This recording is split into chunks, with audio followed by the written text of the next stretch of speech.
कहते हैं सतगुरु की सेवा सफल है और जे को करे चितलाई। सतगुरु की सेवा सफल है, जो सतगुरु की सेवा तन मन धन से, तन मन धन, ये तीनों की महिमा है। अगर इन तीनों से आपने सतगुरु की सेवा कर ली तो इस दुनिया में कोई ताकत नहीं जो आपको मुक्त होने से रोक सके, क्योंकि उसका फल ही यही है, मुक्ति। माँ बाप की सेवा करोगे उसका भी कोई फल है, अपने भाई बहनों की सेवा करोगे उसका भी कोई फल है, परमात्मा के जीवों की सेवा करोगे उसका भी कोई फल है, जानवरों की सेवा करोगे उसका भी कोई फल है। लेकिन अगर सतगुरु की सेवा कर ली आपने तीनों से, तन से भी, मन से भी और धन से भी, तो समझ लो कि आप इस दुनिया में अब नहीं रह पाएंगे। ये दुनिया यानी ये जेल, यहाँ से आपकी रिहाई 101% होगी, कोई रोकने वाला नहीं है। इसीलिए सेवा की बहुत बड़ी महिमा है। लेकिन अगर कोई अपने स्वार्थ के कारण सेवा कर रहा है, जैसे आप देखोगे आजकल मंदिरों में जाते हैं लोग, जो भी मंदिर प्रसिद्ध होता है यूट्यूब पे थोड़ा सा दिखा देते हैं उसके बारे में कि यहाँ पर मन्नतें पूरी हो जाती हैं, लोग भीड़ की भीड़ भाग रही है। और पूछो क्या करने जा रहे हो? मन्नत मांगने जा रहे हैं। और जो तुम्हारे घर में जो 365 दिन तुम आरती गाते हो, घर में जो तुम्हारे घर में भगवानों की फ़ोटो रखी हैं और तुम मंदिर बना के बैठे हो, उसमें जो भगवान है वो तुम्हारी मन्नत पूरी नहीं कर पाएगा। थोड़ा तो विचार करो।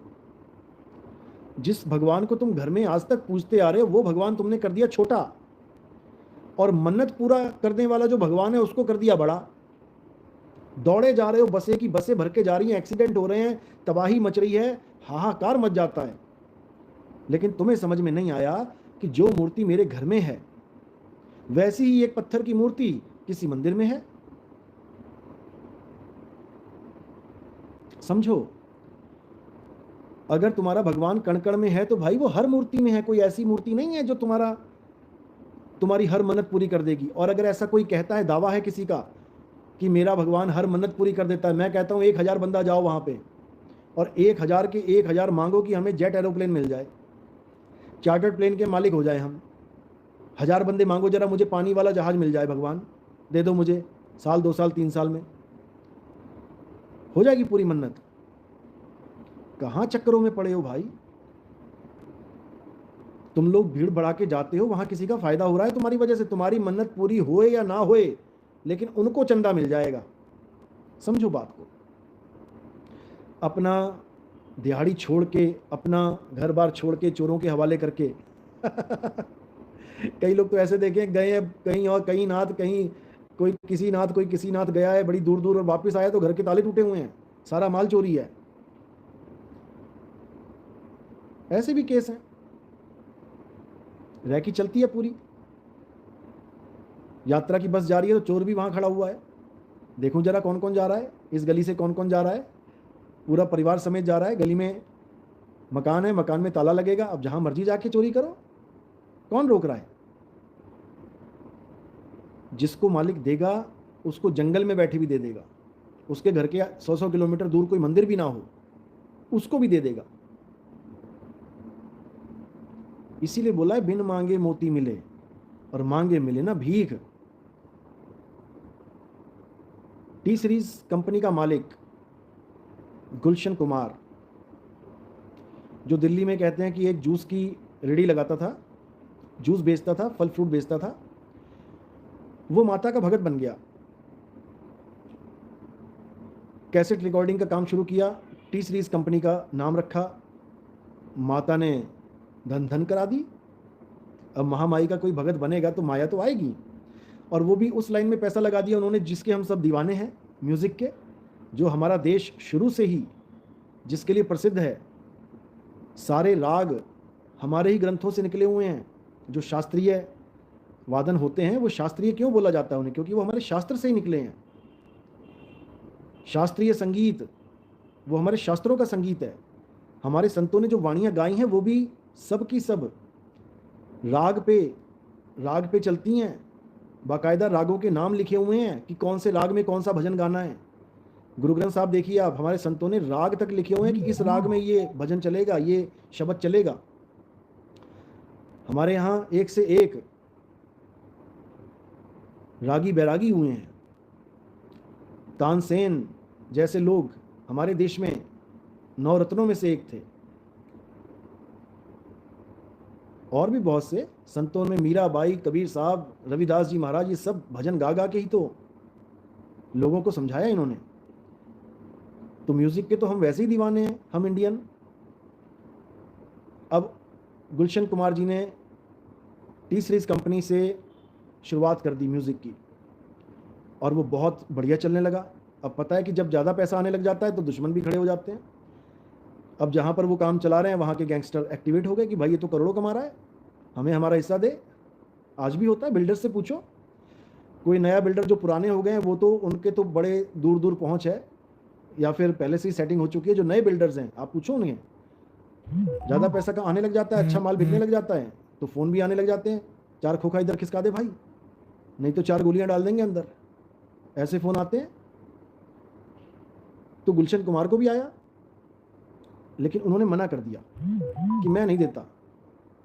किस पे भरोसा करके कि मैं भगवान का भगत हूँ, महामाई मेरे साथ है, मैं नहीं देता। उन्होंने बहुत समझाया कि दे ले जान से जाएगा, नहीं मुझे पूरा भरोसा है भगवान पे। तो भाई साहब मंदिर में ही कांड हुआ है, मंदिर में ही गोलियां मारी गई उसे, कोई ना बचा पाया। एक महात्मा है सत्संग में बोल रहा अपने कि आपने देखा होगा मंदिर में भगवान की मूर्ति हमेशा खड़ी क्यों होती है। अब ये नई बात आ गई, लोग भी तालियां बजाने के लिए। तो कहते इसलिए मूर्तियां खड़ी होती हैं मंदिर में, खड़ी रखी जाती हैं ताकि भगत बुलाए और भगवान सीधे दौड़ा जाए उसकी रक्षा करने के लिए। और इस बात को सुन के तालियां बजने लगी। कहते भगवान बैठा होगा तो पहले वो उठेगा, चप्पल ढूंढेगा कहाँ है तब भगत के पास पहुंचेगा तो लेट हो जाएगा। इसलिए मूर्तियां खड़ी रखी जाती हैं कि भगत बुलाए और भगवान दौड़ा जाए। बताओ, मतलब जैसे विष्णु जी लेटे हुए हैं शैया पे, शेषनाग की शैया पे आंख बंद करके, तो इसका मतलब वो पहले शेषनाग से कहेंगे हट भाई थोड़ा सा, भगत बुला रहा है, फिर देखेंगे चप्पल कहाँ है, जूता कहाँ है, उसके बाद पहनेंगे तब जाएंगे क्या। मतलब इतना बुरा हाल कर दिया है भक्तों का, क्या बताना चाहिए था और क्या बता बता के लोगों को गुमराह कर दिया। हैरानी होती है। अरे भाई पत्थर की मूर्ति जो खड़ी है वो खड़ी ही रहेगी, चाहे उसके सामने किसी का कत्ल ही क्यों ना कर दिया जाए। कोई पत्थर की मूर्ति भी किसी को बचा सकती है। तुम्हारे चौक पे 50 फुट की हनुमान जी की मूर्ति लगी है, तुम्हारे पीछे 4 कुत्ते पड़ गए काटने के लिए, तुम मूर्ति के पास जाके छुपोगे तो भी नहीं छोड़ेंगे वो तुम्हें। मूर्ति बचाएगी तुम्हें क्या? 5 फुट का आदमी बचा सकता है, 50 फुट का भगवान नहीं बचा सकता मूर्ति वाला। अच्छे से समझ लो। 17 बार महादेव का मंदिर लूट लिया गया सोमनाथ में, 17 बार। अरे जो भगवान अपना ही मंदिर नहीं बचा पा रहा है वो तुम्हें क्या बचाएगा। क्योंकि जहां तुम भगवान को मान बैठे हो वहां वो है नहीं, और जहां तुम नहीं मान रहे हो वहां वो है। तुम कुएं में गिर जाओ, बुलाओ भगवान को, देखते हैं कौन सा भगवान आता है। अगर तुम्हारी कोई मदद करेगा तो इंसान ही करेगा, इंसान रस्सी डाल के निकालेगा, तो भगवान कहाँ है? उस इंसान में भगवान है। जो लोग कहते हैं ना कि हमारा परमात्मा तो कण कण में है, मूर्ति में भी है, हमारे कबीर पंथ में भी ये नाटक चल पड़ा है। कबीर पंथ क्या बताऊं मैं, सबसे बड़ा विरोधी है मूर्ति पूजा का। और आज के निकम्मे ये कबीर पंथ से कबाड़ पंथ हो गया, ये मूर्तियों की पूजा करवाने में लगे हुए हैं। अगर इन लोग को मूर्ति को पकड़ा के नदी में छलांग मरवा दी जाए ना, 50 किलो की मूर्ति, इनको बोला जाए तेरा भगवान है इसमें, तूने अभी आरती करी है इसकी, चल इसको जफ्फा डाल, इसको टाइट करके पकड़ और मार छलांग नदी में, यकीन मानना सबसे पहले वो मूर्ति को छोड़ देगा नदी में घुसता ही। जैसे ही नदी में कूदेगा मूर्ति को पकड़ के, तो सबसे पहले मूर्ति छोड़ेगा कि भैया इसको छोड़, इसमें भगवान भगवान नहीं है तो ले डूबेगी मुझे। सबसे पहले मूर्ति को छोड़ेगा वो, मूर्ति को डुबा देगा कि तू जा यहां से, तेरी वजह से मेरी मौत हो जाएगी। मूर्ति बचाएगी नहीं उसे। पहले तो इस चीज को दिमाग से निकाल दो। तुम्हारे शरीर को मूर्ति नहीं बचाएगी, तुम्हारे शरीर को कौन बचाएगा? जिसकी वजह से वो चल रहा है। जब तुम तैरोगे